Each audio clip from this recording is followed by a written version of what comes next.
हसन अयूब साहब हसन अयूब साहब ये सारे मामले के अंदर अभी बैरिस्टर गौहर का जिक्र कर रहे थे खुर्रम साहब।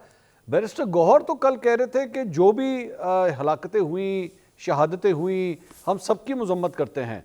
लेकिन आज जब अलीमा खान साहबा जाके मिली हैं और वो जब बाहर आई तो उन्होंने तो डरा दिया। उन्होंने कहा कि जनाब खान साहब कह रहे हैं कि अभी तो एक आखिरी कार्ड है, वो मेरे पास है और जब मैं वो खेलूंगा तो फिर सब हैरान हो जाएंगे। तो सर ये पहले आखिरी कॉल थी, अब आखिरी कार्ड भी आ गया है। हसन साहब नहीं, इमरान खान साहब ने हमेशा इसी किस्म के जो है ना दावे किए हैं, बयानात दिए हैं। 35 पंचर के तमाम शवाहिद उनके पास मौजूद थे। फिर 35 पंचर उन्होंने कहा सियासी बयान था। इस किस्म की बातें करते हैं इमरान खान साहब। इन बातों को ज़्यादा संजीदा लेने की ज़रूरत नहीं है। जो संजीदा बात हो रही है बिलखुसूस लाशों के हवाले से, तो बात यह है कि लाशों के यानी फुटेजेस तो नहीं देखी, वीडियो तो नहीं देखी हमने। ये कहा जाता है कि जी बिल्कुल अंधाधुंध फायरिंग होती रही और कई घंटे फायरिंग हुई है इस्लामाबाद के ब्लू एरिया के अंदर। तो अगर कई हज़ारों राउंड्स जो हैं अगर उन्होंने फायर किए लाइव बुलेट्स के, तो कहीं ना कहीं कोई मार्क्स होते हैं, बुलेट कहीं जाकर हिट करती है, कहीं हिट नहीं करती। तो जो डेड बॉडीज़ हैं वो भी कह रहे हैं जी कि हॉस्पिटल ने छुपा ली, तो जो मिस हुई थी बॉडीज़ को नहीं लगी, किसी रोड पर लगी होगी, किसी जंगले में, किसी दीवार में, किसी दरवाजे में।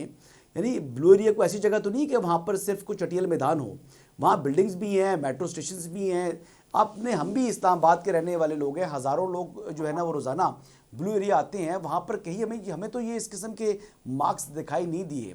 लेकिन बहरहाल अगर ये कहते हैं कि जी लाशें गिरी हैं तो मुमकिन है बुशरा बीबी जो है अपनी गाड़ी में लगी हूँ, हसन भाई डालकर हसन फरार होते हुए तो हमने हसन साहब तैमूर झगड़ा साहब हमारे साथ प्रोग्राम में बैठे हुए हैं। अभी थोड़ी देर पहले उन्होंने आपको जिक्र किया, उन्होंने बताया कि उन्होंने 2 जनाजे अटेंड किए। सर वो जनाजे उन्हीं अफराद के थे जो उनके मुताबिक वो जाँ बहक हुए हैं वहाँ पे। जी जाँ बाग हुए होंगे, अल्लाह ताला उनकी मग़फ़िरत फरमाए। लेकिन इस बात का क्या सबूत है कि पुलिस वालों की गोली से वो मरे हैं? और अगर बुलेट वोन्ट्स भी हैं तो मुमकिन है कि इनके पास भी, लोगों के पास असला मौजूद था।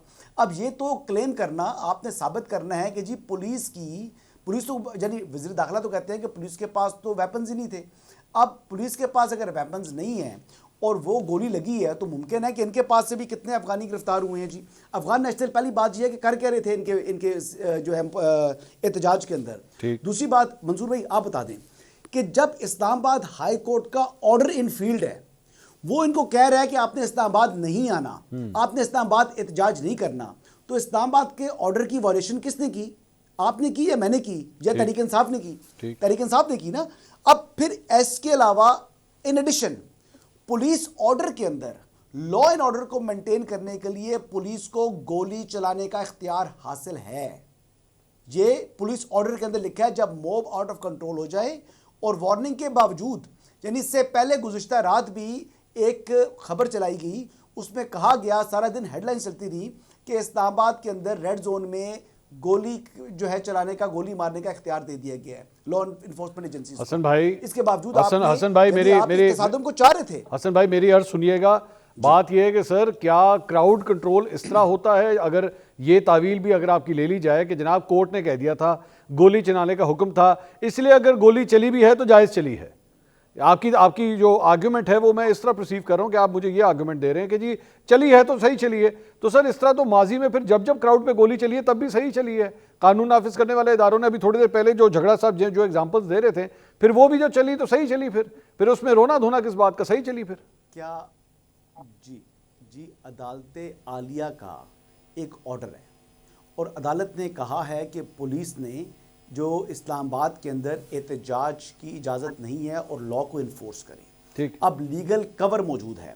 अब मैं इससे कह रहा हूं कि जो इमरान खान साहब कह रहे हैं कि FIRs की एप्लीकेशन देंगे प्राइम मिनिस्टर के खिलाफ, वज़ीर दाखिला के खिलाफ, तो उन्होंने अब ये बात की ना, तो अब इसका यानी अगर आप पर्चा कटवाते हैं FIR तो रजिस्टर हो जाएगी। 1 मिनट के लिए मैं कहता हूँ जी FIR रजिस्टर होगी, उसका जो है वो नतीजा क्या बरामद करेगी? आप लीगल बात कर रहे हैं ना, लीगल तो लॉ एनफोर्समेंट एजेंसीज के पास जो है ये कवर मौजूद है। एक तो पुलिस ऑर्डर वाला भी, दूसरा हाई कोर्ट का ऑर्डर भी। अब अगली बात देख लें, अब इनको कारकुनान की बहुत फिक्र है अपनी। देखिए जारी बात है, हर जमात को होनी चाहिए, अपने कारकुनान की फिक्र होनी चाहिए। अडयाला जेल, जेलम जेल, अटक जेल, हजारों कारकुनान यानी सैकड़ों जो ना भरी पड़ी है ये तीनों जेलें। इन तीनों जेलों के अंदर किसी एक कारकुन की खैरियत दराफ्त करने के लिए कोई एक शख्स नहीं गया। किसी ने उन कारकुनान के हवाले से उनको लीगल एड को फराहम नहीं कर रहे, बेजारों मददगार छोड़ा हुआ है और एक वक्त की रोटी तक नहीं पूछी उनसे। ठीक है। लेकिन हाँ, उनकी जो है वो उनकी लाशों के ऊपर सियासत जरूर करनी है, चाहे वो फर्जी हैं।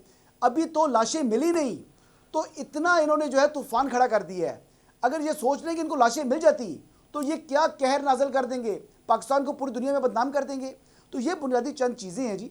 ये हमें अगर बढ़ना है, अगर लाशें गिरी हैं इस हवाले से अगर इन्वेस्टिगेशन होनी है तो वो भी लॉ एनफोर्समेंट एजेंसीज ने करनी है। जो जुडिशल कमीशन का मुतालबा करते हैं, कभी जजेस ने इंक्वायरी की है? जजेस इंक्वायरी नहीं करेंगे, फिर इंक्वायरी के लिए पुलिस को कहेंगे जिसका ये काम है।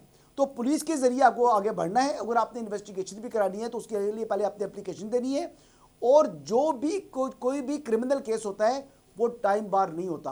अगर अभी तक आपने एप्लीकेशन नहीं दी, अभी भी एप्लीकेशन दे सकते